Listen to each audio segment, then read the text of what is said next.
Hello viewers, welcome to knock TV. आज हम बात करने वाले हैं इंटरमीडिएट इंग्लिश बुक 2 यानी मॉडर्न प्रोज एंड हीरोज़ के एक बहुत ही खूबसूरत एंड इंफॉर्मेटिव चैप्टर की, that is using the scientific method.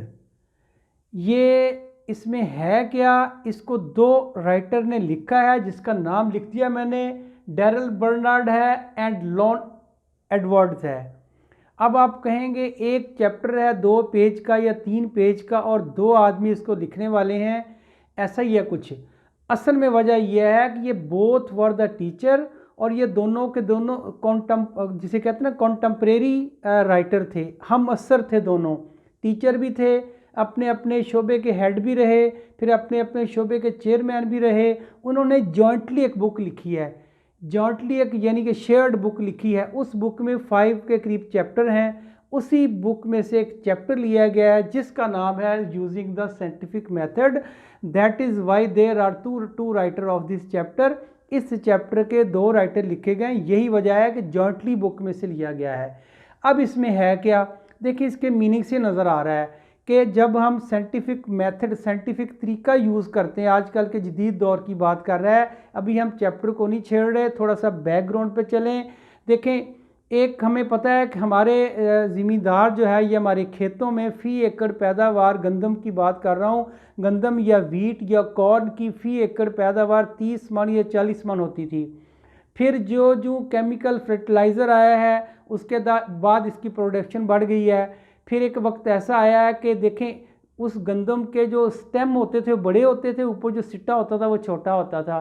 फिर साइंस की तरक्की हुई, साइंटिफिक मेथड यूज़ किए गए और वही जो सिट्टा था वो बड़ा हो गया, स्टेम छोटा हो गया। आज 1 एकड़ में से 100 के करीब 100 जो केजी जो है वो गंदम पैदा की जा रही है। It is because of the using of scientific method. और देख लें आप, टॉयलेट पहले लोग बाहर होते थे, बाहर खेतों में जाते थे टॉयलेट ईजी होने के लिए, और कुएं दूर दूर तक कुएं होते थे, बाल्टियों से पानी निकालते थे।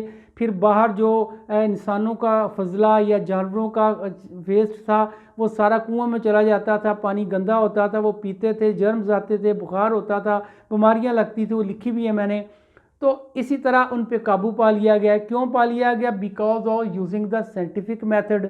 फिर आप देखें इंडिया का एक इलाका है झारखंड, वहाँ टीबी के मर्ज़ का जब पता नहीं था, जब साइंटिफिक मेथड यूज़ नहीं किया जा रहा था, तो टीबी के मरीज़ को ये समझा जाता था कि इसको जिन भूत है, इसको साया है, उसको बस्ती से निकाल दिया जाता था, अलग कर दिया जाता था उसको। लेकिन अब वक्त ने साबित कर दिया है कि ये एक सिर्फ अज्यूम था उनका, एक मफरूज़ा था, अजम्पशन थी एक, नथिंग, ट्रुथ वाज नथिंग। तो अब उस पर काबू पा लिया गया है। अब आते हैं स्टोरी की तरफ, अब आते हैं हम चैप्टर की तरफ। चैप्टर में क्या लिखा है? चैप्टर में भी इसने यही लिखा है। देखिए, यूं तो हर शोबे में साइंटिफिक मेथड यूज़ हो रहा है। एक हवाई जहाज़ एक सफ़र से लेके, कम्युनिकेशन से लेके, फसलों से लेके, बीमारियों के कंट्रोल, बच्चों की बर्थ, और हर सफ़र के दौरान, और जो सफ़र महीनों में होते थे आज घंटों में हो रहे हैं। लेकिन ये सारा कुछ इसके in spite of all this he used only 4 topics in this chapter. The writer ने इस चैप्टर में 4 टॉपिक पे बात की है। और जब ये शुरू होता है चैप्टर, तो अब उसका ओपनिंग सेंटेंस लिखा मैंने, जिसे कहते हैं कि first sentence of your chapter, that is all of us have benefited greatly from the use of scientific method. कह रहे हैं हम सारों ने ही साइंटिफिक मेथड से कहीं ना कहीं से हमने सब ने फ़ायदा उठाया है। किस तरह फ़ायदा उठाया? जो कपड़े पहन रहे हैं ये भी तो मशीन के सिले हुए हैं ना, ये भी तो साइंटिफिक मेथड ही है ना। कह रहे हैं हमने हर तरह से किसी ना किसी बंदे ने फ़ायदा उठाया है। जो अब तक मूवी पहुंच रही है, जो अब तक वीडियो पहुंच रही है, ये भी साइंटिफिक मेथड है, कैमरा साइंटिफिक मेथड है, और मोबाइल साइंटिफिक मेथड है। फिर कह रहा है सॉल्विंग प्रॉब्लम, इससे हमारे प्रॉब्लम सॉल्व हो गए हैं। और वो प्रॉब्लम क्या क्या है वो लिखे हैं नीचे मैंने। प्रॉब्लम तो बहुत सारे हैं, लेकिन जो सॉल्व किए, जो राइटर ने लिखे हैं, there are 4 types of problem that have been solved via using the scientific method. वो क्या क्या हैं? बेटर कंट्रोल ऑफ डिजीजेज, बीमारियों पे कंट्रोल हासिल करना।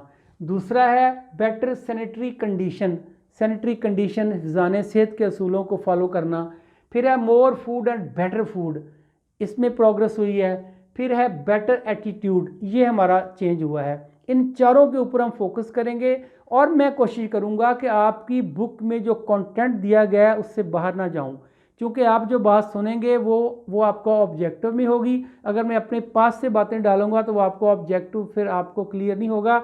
मैं कोशिश करूंगा वही कंटेंट, वही वर्डिंग, वही वोकैबुलरी यूज़ करूं जो आपकी बुक में यूज़ हुई है। तो let us move toward the first step, that is better control of diseases, बीमारियों पे कंट्रोल पाना। It is because of science that we have controlled over the diseases. देखिए, एक बच्चा पहले घर में पैदा होता था, मिडवाइफ या दाई के ज़रिए पैदा होता था, गांव में फैसिलिटीज़ नहीं होती थी।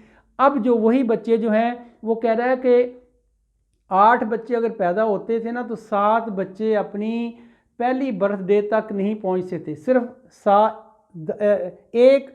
8 में से एक बच्चा जो था वो अपनी फर्स्ट बर्थडे तक पहुंचता था, 7 बच्चे फौत हो जाते थे 1 साल के होते होते। और होता क्या था, ये बीमारी उसने लिखी है, स्मॉल पॉक्स बच्चों को निकल आता था। और दूसरे जर्म्स होते थे, क्योंकि कोई सैनिटेशन का सिस्टम नहीं था गांव में, घरों में। अब हॉस्पिटल में बच्चे पैदा होते हैं, जब हॉस्पिटल में पैदा होते हैं तो ज़ाहिर है बीमारियों पे काबू पा लिया गया है। जब बीमारियों पे काबू पा लिया गया है तो ज़ाहिर है बर्थ रेट बढ़ गया है और डेथ रेट कम हो गया है। देखें, बात आपकी मैं बीच में और तरफ जा रहा हूँ। साइंस के ऊपर जब हम लिखते हैं ना एस्से, तो हम लिखते हैं merits and demerits of science. Science के फ़ायदे और नुकसानात दोनों होते हैं। साइंस ने हमें कुछ दिया है तो हमसे कुछ लिया भी है, लेकिन इस चैप्टर में पॉजिटिव ही बात करनी है उसने, इसलिए मैं नेगेटिव बात नहीं करूंगा। साइंस के डीमेरिट्स क्या हैं, साइंस के नुकसानात क्या हैं, उधर हम नहीं जाएंगे। हम बात करेंगे फ़ायदे ही फ़ायदे, क्योंकि इस चैप्टर में कोई नुकसान उसने नहीं बताया, कोई डीमेरिट्स नहीं बताया। तो इसलिए इसी को आपने फॉलो करना है कि हॉस्पिटल में बच्चे पैदा होते हैं और पहले जो बीमारी लगती थी उसने कहा था कि स्मॉल पॉक्स बीमारी लगती थी। फिर 6 साल का बच्चा होते होते उसको और बीमारियां लग जाती थी। वो क्या क्या थी वो भी लिखा मैंने। मीजल था जिसे खसरा कहते हैं। फिर उसने कहा था वुपिंग कफ, काली खांसी लग जाती थी बच्चों को। फिर उसने कहा था स्कारलेट फीवर, बुखार बच्चे को चढ़ जाता था। उसने कुछ 3-4 तरह के बुखार यहाँ मेंशन किए हैं। देखें, स्कारलेट फीवर भी होता है, येलो फीवर भी होता है, मलेरिया फीवर भी होता है, टाइफस भी होता है और टाइफाइड फीवर भी होता है। ये आप अच्छी तरह जानते हैं, बीमारियों के नाम है ये, इनके ऊपर एक्सप्लेन करने की ज़रूरत नहीं है। इसके बाद कह रहा है कि डिप्थीरिया हो जाता है, जिसे हम खुन्नाक कहते हैं बच्चों को, गले की बीमारी। फिर इससे उसने कहा था कॉलरा हो जाता था, हैज़ा हो जाता था बच्चों को। फिर उसने कहा इन्फ्लुएंजा हो जाता था बच्चों को। और ये अभी तक आपको पता है कि पाकिस्तान में और दूसरे जो कंट्री हैं उनमें ये इंजेक्शन लगाए जाते हैं, वैक्सीनेशन दी जाती है अभी तक, और बच्चों को कतरे पिलाए जाते हैं घर घर जाकर। तो ये अभी भी इस पर काबू पा रहे हैं, कोशिश कर रहे हैं। तो ये सारा कह रहा है ये बीमारियां पहले होती थीं, अब इन पे कंट्रोल कर लिया गया है, अब बच्चे मरने से बच जाते हैं और बीमारियां जो फूटती उन पे कंट्रोल किया जा सकता है।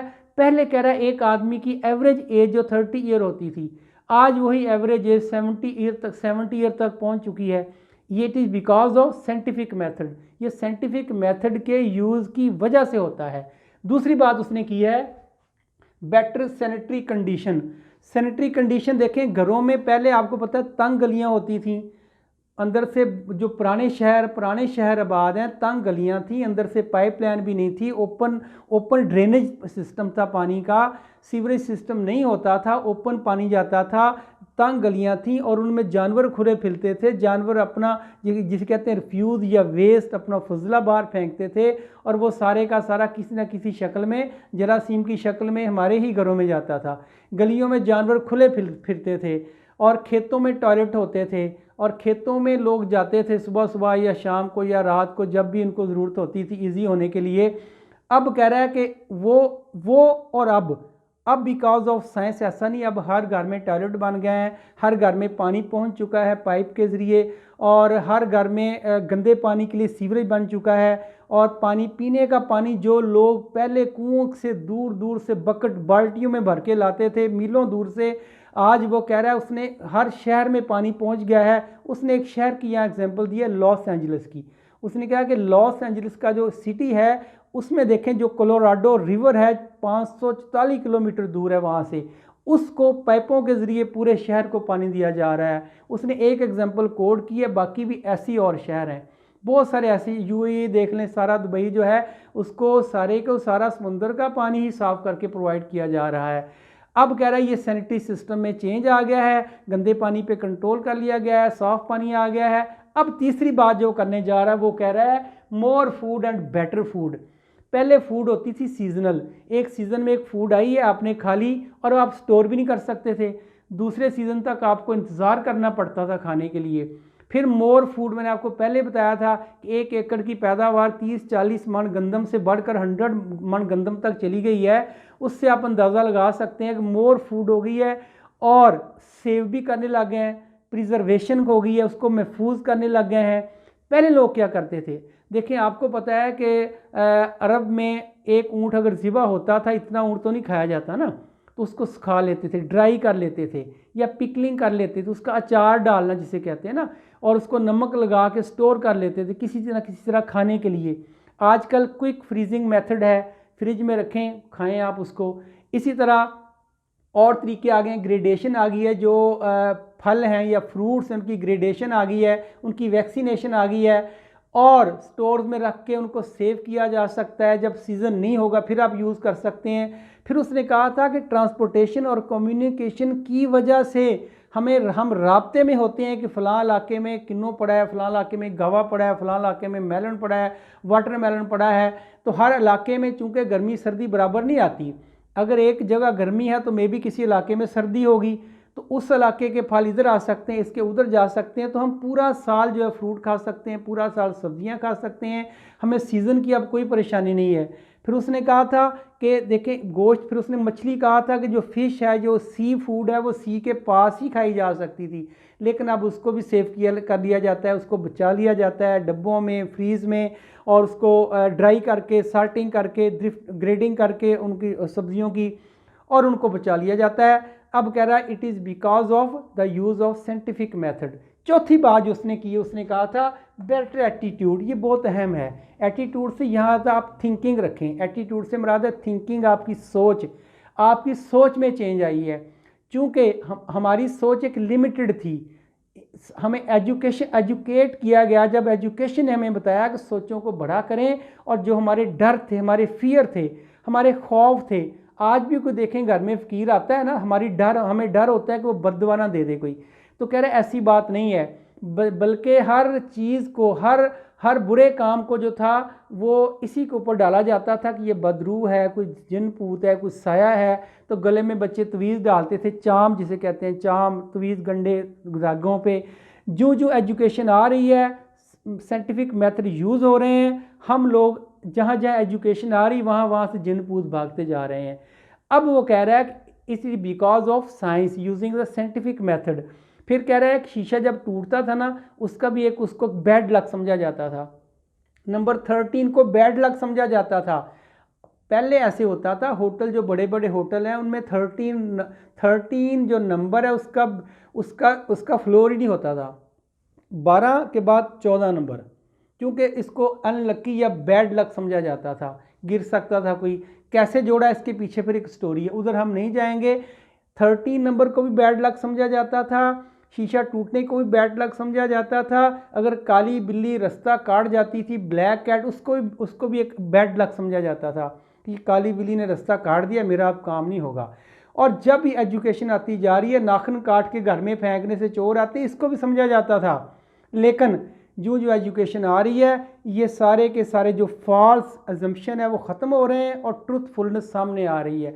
फिर उसने कहा था कि जो सड़क के किनारे बैठे होते हैं, फॉर्चून टेलर, नजूमी कह लें आप, या एस्ट्रोलॉजर जो होते हैं, जो हाल बताने वाले सीयर्स होते हैं, जो गैब का हाल बताते हैं, कह रहा है उन पे हमारा बिलीव था, तोता फाल निकालता है, हमारा बिलीव था। लेकिन जो एजुकेशन आ रही है, साइंस की तरक्की हो रही है, ये सारे के सारे तवीज़ तागे गंडे वाले ख़त्म होते जा रहे हैं। फिर उसने कहा था कि हमारे डर हर काम है, हर गलत काम जो है इवल स्पिरिट पे डाल देते हैं कि बदरूह की वजह से हुआ है। उसने कहा ऐसी बात नहीं है। देखें, एजुकेशन कोई भी हो, कुरान पाक में क्लियर कट है कि अल्लाह ताला कहते हैं कि पूरी दुनिया मिलकर आपका बुरा करना चाहे नहीं कर सकती जब तक अल्लाह ना चाहे।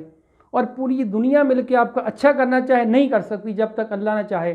तो जो एजुकेट होगा, एजुकेशन आएगी तो आप इस पे कंट्रोल पाएंगे ना। आज भी देखें, आज कौन सा ख़त्म हो गया ये, दुकानदार सुबह सुबह जो पहला गाहक जाता है ना, उससे बहस नहीं करते, उससे बारगेनिंग नहीं करते, पहली तो रेट ही कम बताते हैं, पता है कि पहला गाहक है। उनके दिल में ये बात बैठी हुई है कि अगर पहले गाहक से लड़ाई झगड़ा हो गया, थोड़ी सी बहस हो गई, तो ये शाम तक हमारे गाहक नहीं आने। ये fear, this is called fear. इसी को मैंने थॉट का है, सोच का है, फियर का, एटीट्यूड का है। उसने कहा इसमें अंदर अब चेंज आ गई है। चेंज इसमें ये आ गई कि अब हमने, और आखिरी सेंटेंस में लिखा भी है, और आखिरी और ये कह रहा है इसके अंदर चेंज आई है।